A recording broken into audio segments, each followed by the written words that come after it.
right now. Someone is making you do something.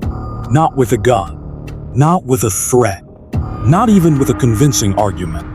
Just a sequence of small, invisible steps, so carefully designed that by the time you realize what happened, you've already done it. This isn't a theory. This isn't a conspiracy.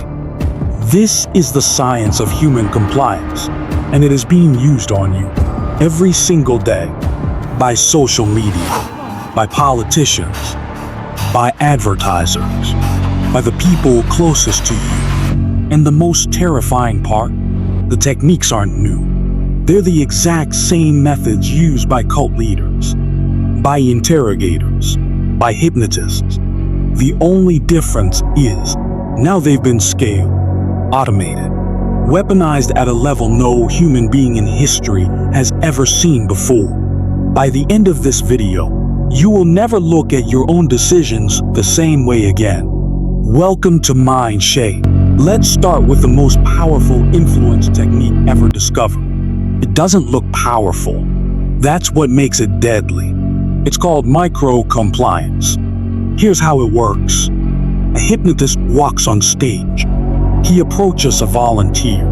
He says, "Give me your hand. Put both hands out like this. Now flip them over. Look all the way up. Now all the way down. Spread your feet apart. A little closer. Now face this way." He makes the person do 50 things in a row. None of those instructions mean anything. The handshake isn't important. The eye movements aren't important. The foot position isn't important. But here's what is happening beneath the surface. Every small instruction the person follows is a tiny act of compliance. And with each act of compliance, the brain creates a groove, a pattern, a habit of saying yes. By the time the hypnotist gives the real instruction, the one that matters, the brain has already been conditioned to obey. It doesn't question. It just continues what it's been doing. This is exactly how social media pulls you in. Scroll, like, watch, share, click. Each one a micro-compliance. Each one deepening the groove. This is exactly how cults recruit members.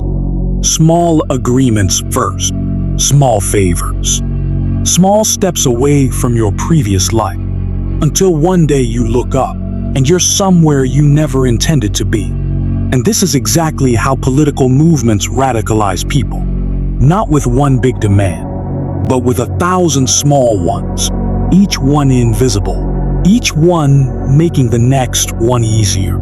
The door to your mind doesn't get kicked in, it gets open, one micro yes at a time.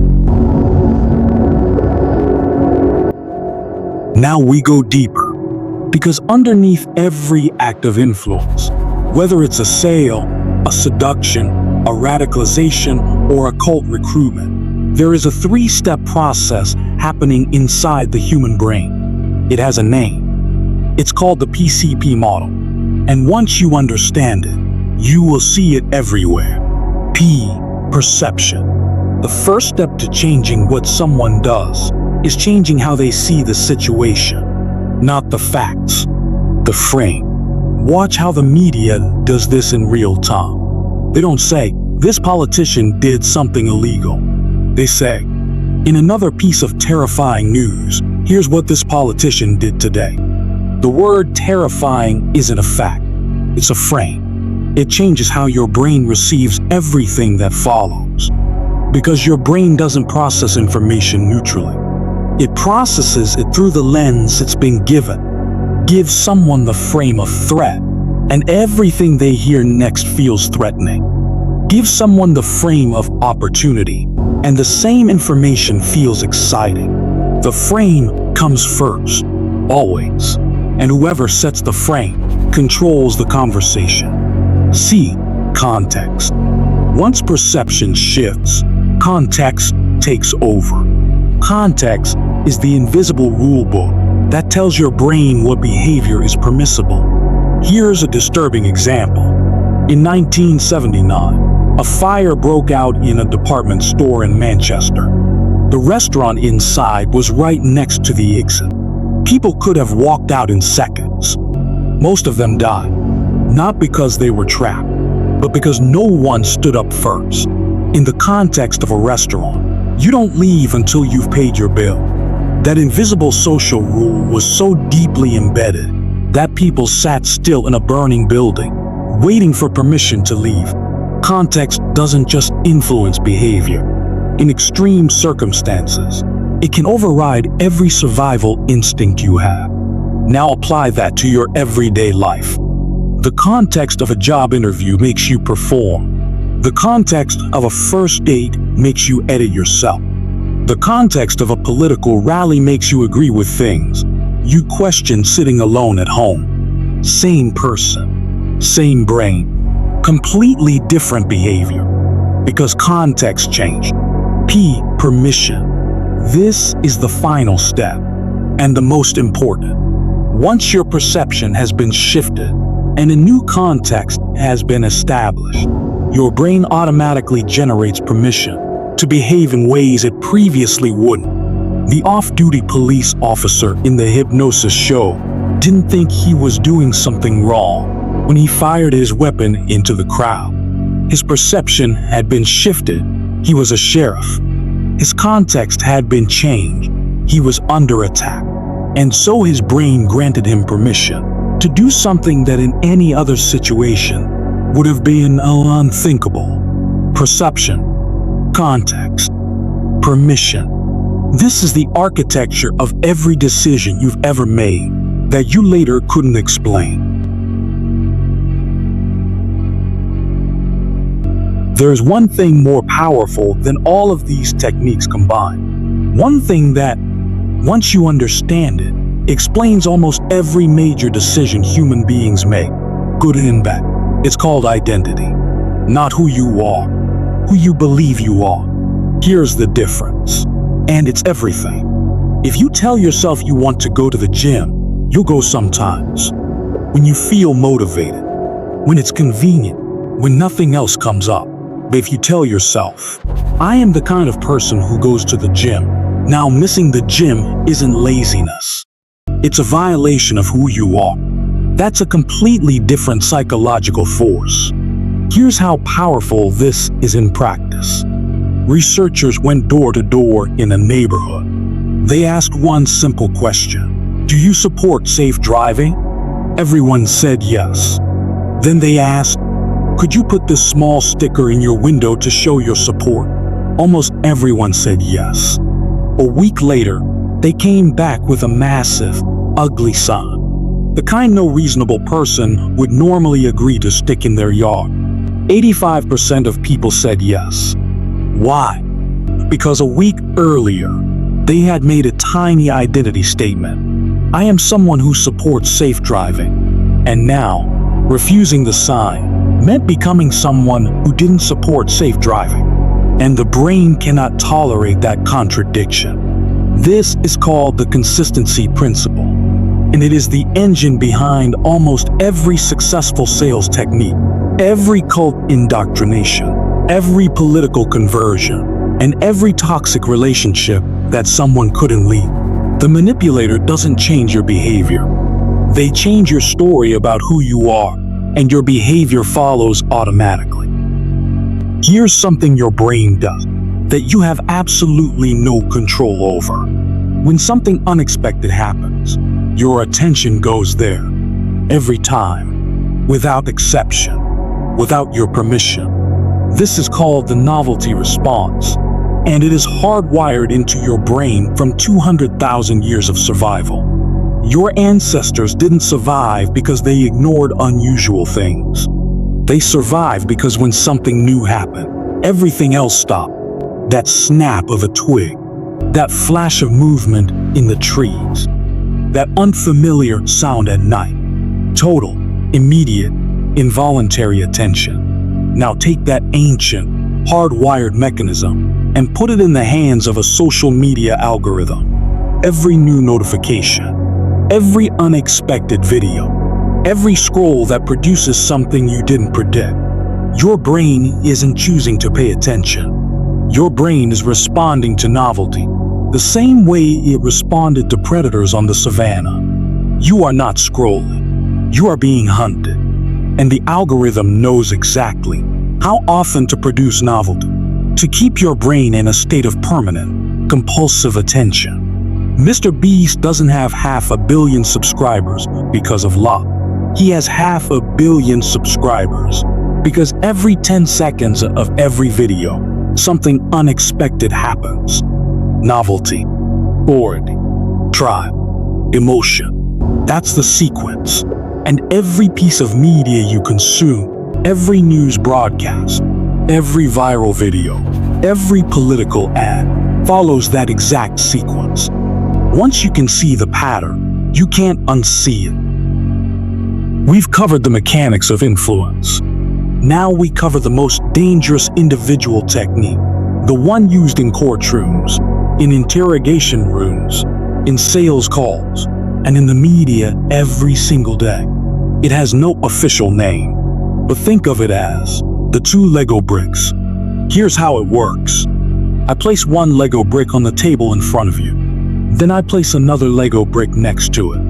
And I keep talking. And at some point, your brain does something I never asked it to do. It connects them. And the moment your brain connects those 2 bricks, the idea feels like yours. Not mine, yours. And here's the terrifying truth about human psychology. Any idea you believe came from your own mind, you have almost no ability to resist.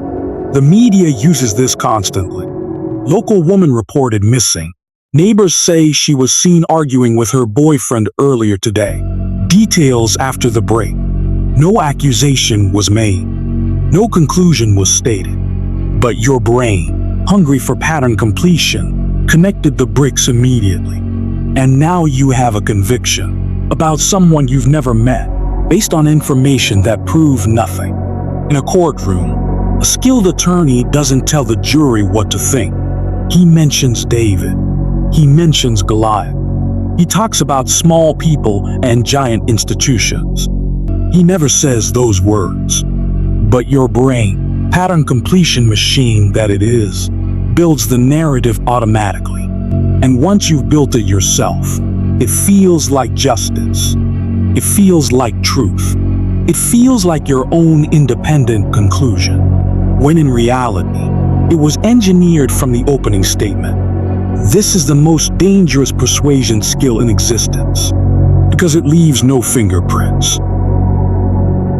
Everything we've covered so far, micro-compliance, perception shifts, identity manipulation, novelty hijacking, all of it is more effective on some people than others. And the reason comes down to something that was written inside you before you were old enough to understand what was happening.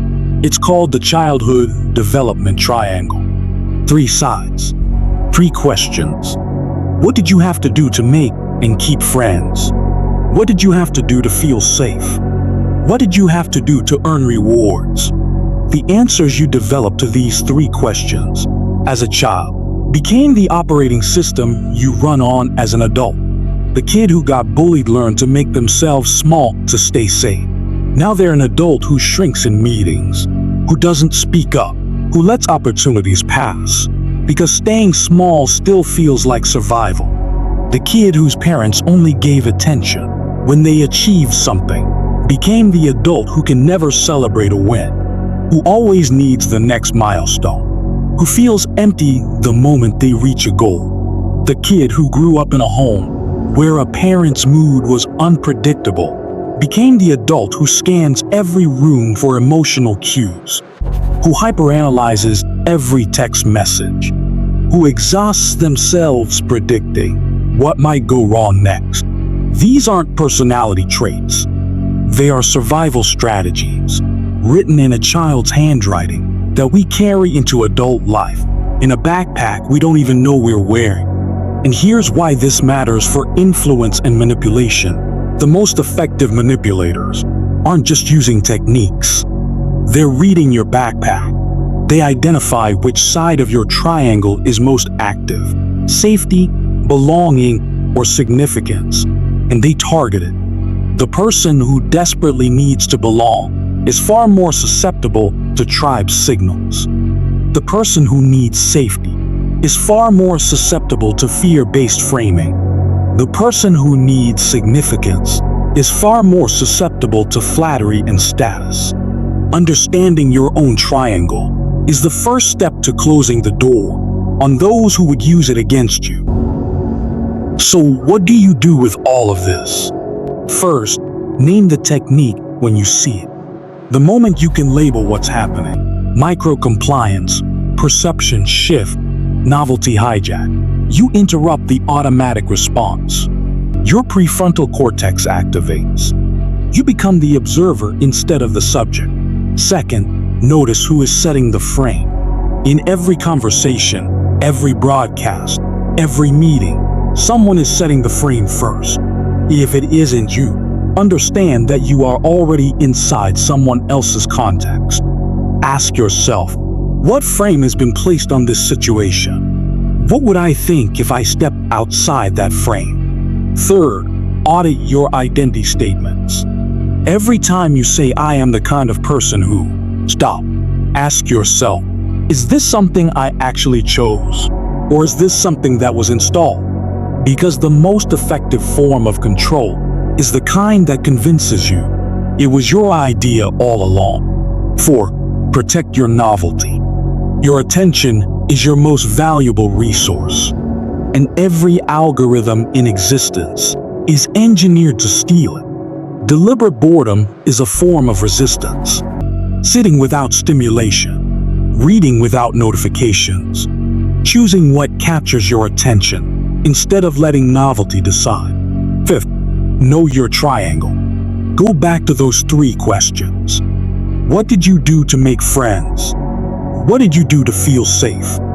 What did you do to earn rewards? The answers will show you exactly where you are most vulnerable and exactly where the most skilled manipulators will always aim first. Your brain is not yours by default.